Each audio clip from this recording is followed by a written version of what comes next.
Ce matin-là, à la tribu de Boyenne, située sur la côte nord-ouest de la Nouvelle-Calédonie, des pêcheurs écoutent avec attention la présentation de Cécile Duvauchel, étudiante en halieutique en stage à l'IRD Nouméa. Mon travail plus particulièrement, ça a été de réaliser un guide méthodologique pour développer ce système de gestion. Ce système de gestion, avec les évaluations de stock, les propositions de quotas, le suivi de la vente, c'est un système qui existe nulle part ailleurs en Nouvelle-Calédonie et dans le Pacifique. Il y a un endroit où ça se fait dans le monde, c'est ici à Boyenne. Les résultats qu'elle présente s'ajoutent aux études et moyens mis en œuvre par le service des pêches de la province Nord et les scientifiques de l'IRD Nouméa pour répondre à une demande des pêcheurs. Avec toutes ces données, en fait, ce logiciel il va permettre de calculer automatiquement, par exemple, le quota de pêche ou le poids total que vous avez pêché en 3 jours de pêche. Cet outil synthétise la méthode de gestion mise en place à Boyenne. Il consiste à définir des quotas de pêche à partir d'observations sur l'état de la ressource dans la zone. Mais comment et pourquoi est-on arrivé à construire ce dispositif de gestion et de quelles ressources s'agit-il? Donc le quota a augmenté. J'ai une plaque à cette époque-là que je range 35 sacs debout.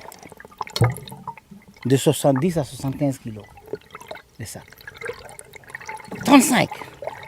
Les pêcheurs, moi je sais que moi personnellement, une fois une pêche, on était 3, on a fait 1 tonne 2. Oui, il y a déjà 15 20 ans de ça. Et ça a été du vite fait. Le plateau des Massacres est constitué d'un gigantesque herbier. Il est l'habitat privilégié de cette ressource qui se nomme holoturie de sable, Holoturia scabra, mais aussi holoturie gris ou encore concombre de mer. De la famille des échinodermes, cousine des oursins et des étoiles de mer, cette holoturie est facile à ramasser sur les plateaux peu profonds. Elle s'enfouit souvent dans le sable où elle se nourrit d'algues décomposées et de débris organiques.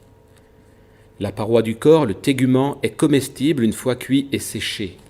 Dès la fin du XIXe siècle, un commerce s'est ainsi développé pour alimenter le marché asiatique, où elle est toujours très recherchée sous les noms de bêche de mer, biche de mer ou trépang. Dans la région Pacifique, depuis les années 80, les exportations sont passées de quelques dizaines de tonnes à plus de 1000.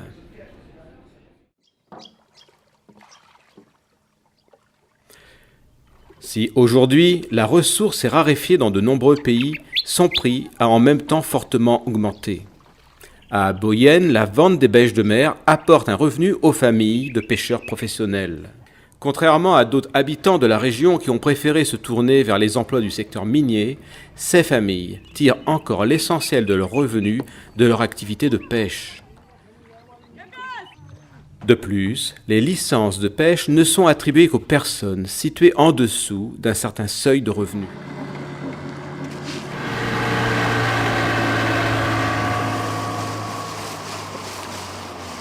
Le temps d'une marée basse, une cinquantaine de pêcheurs, hommes et femmes, partent vers le plateau.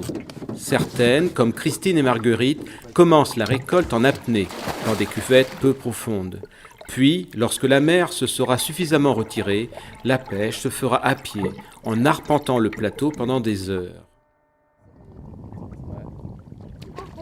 D'un coup d'œil expert, les bêches de moins de 20 cm sont rejetées. La taille minimum légale qui doit permettre aux individus de devenir adultes et de se reproduire. Oui, je mets mon sac dedans.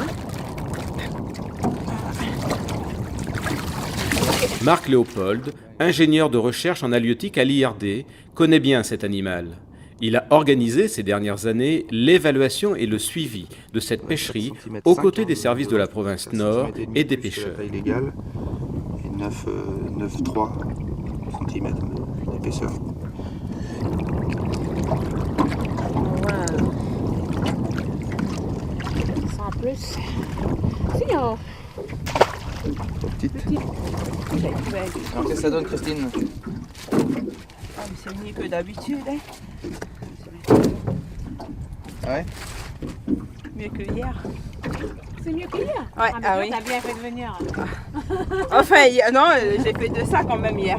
Mais il y avait des biches, hein, beaucoup. Et bon, les pêcheurs ils ramassaient beaucoup parce qu'on n'avait pas encore la province, on n'avait pas la taille à respecter, il y avait pas, tout le monde pêchait, n'avait pas d'autorisation de pêche, c'était pas tout le monde pêcher comme il veut, quoi. Les pêcheurs de Boyenne, prenant conscience de la raréfaction de leurs ressources, se sont tournés en 2007 vers la province Nord avec la volonté de trouver des solutions à cette situation. Les pêcheurs de Boyenne ont constaté qu'il y avait pas mal de petits. Il y a pas mal de petits. Et dans les pêcheurs, il y avait des clans de la mer. Ils ont demandé, ils sont venus voir la province pour nous demander un peu de trouver une démarche officielle pour pouvoir arrêter la pêche, déjà pour une première partie. Fermer la pêche parce qu'il y avait trop de petits, donc tout le monde, que ça soit réglementaire, de façon à ce que tous les autres pêcheurs ne puissent pas aussi pêcher. Et puis, dans un second temps, voir comment la ressource elle peut être gérée, gérée sur le plateau de Massac. Donc, ils ont sollicité la province pour ces deux aspects-là. Donc, une fois que les pêcheurs ont un peu formalisé leur demande auprès de la province Nord, ce qui s'est passé, c'est qu'on a validé tous ensemble qu'il serait intéressant de savoir combien il y avait de biches sur le plateau actuellement, de faire un peu un point sur la ressource. Et donc on a mis en place une méthodologie basée sur des transects avec quelques stations positionnées de manière aléatoire. Et on s'est vite rendu compte que selon le type d'habitat dans lequel étaient les stations, que ce soit de l'herbier ou du sable, le nombre de biches était différent et qu'il fallait qu'on ait une approche plus précise sur la position de nos stations en fonction de l'habitat. Et à ce moment-là, on n'avait pas les compétences pour faire ça, donc on a sollicité l'aide de l'IRD pour avoir une approche par habitat du plateau des massacres, donc une analyse d'images satellites et une analyse d'habitat. Et ça a permis de repositionner nos stations et de faire évoluer notre méthodologie et d'avoir une meilleure vision sur la ressource en biche sur le plateau. Une démarche scientifique dans le cadre du projet de recherche Cogéron a alors été conduite pour améliorer la méthodologie mise en place. Donc là, nous nous trouvons sur le plateau des massacres, le plus grand herbier de Nouvelle-Calédonie avec près de 26 km². Et donc on voit que la densité de l'herbier, la longueur des pousses varie en fonction des endroits.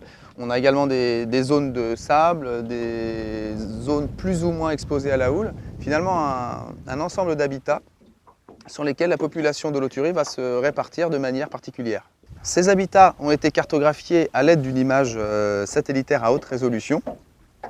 Et on a localisé un certain nombre de stations sur l'ensemble de la zone de pêche du plateau, sur lesquelles les pêcheurs assistés par le service des pêches de la province vont réaliser un certain nombre de comptages, d'observations d'holoturies et mesurer également leur taille. Ces données nous permettent ensuite d'estimer le stock, la taille du stock d'holoturies et de voir également la taille des individus. Il fait 210 longueur et 75 de large. Sur cette base, on estime un quota, c'est-à-dire en fait la quantité d'holoturies que les pêcheurs vont pouvoir récolter dès la pêche suivante, dès la réouverture de la pêche. Et ce quota est en fait la quantité d'holoturies qui se trouve au-delà de la taille légale de 20 cm et donc constituée principalement d'individus matures. Le quota est fixé en concertation entre les pêcheurs et le service de la province.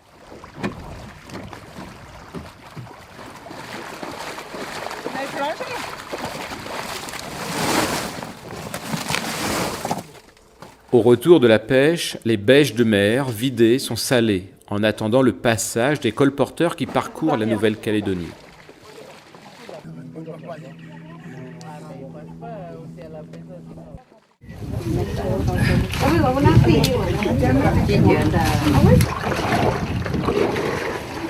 Le jour de la vente est l'occasion de connaître les poids des captures par pêcheurs ainsi que leur calibre, c'est-à-dire le nombre de bêches de mer par kilogramme. Non, voilà, ils sont tous jolis, hein. Ce gars, il faut tirer comme ça. Si, il a compté un peu pour voir les tailles.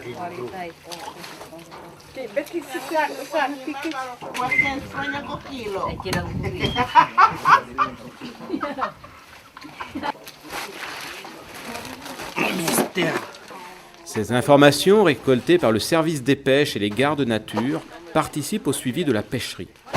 C'est aussi l'occasion de vérifier si la taille légale de capture semble respectée. Le manuel méthodologique Et les bases de données réalisées par l'IRD et le service des pêches formalisent le suivi de la ressource et de la pêcherie pour le renforcer et le pérenniser. Les quotas évalués régulièrement permettent aux pêcheurs de limiter leur capture en fonction de l'évolution du stock. Ceux qui pêchent, c'est des gens qui ont leur autorisation de pêche. Les bateaux, ils sont en règle. Après, au niveau des évaluations et tout, on avait fait avec IRD, enfin avec vous, avec la province, tout. Jusque-là, c'était bien, quoi. Les gens, ils ont quand même respecté les jours de pêche qu'on faisait 3 jours par mois, quoi. Enfin, par mois, parce que par mois, on avait mis ça au début quand on a eu les 30 tonnes à pêcher. On a évalué ça faisant par mois, ils pêchaient que 3 jours pour avoir un peu une entrée tous les mois, quoi. Après les pêches, on refait une réunion, normalement c'est le dimanche après la pêche. On voit le reste de quota qu'il y a, après on recale ça pour le mois d'après.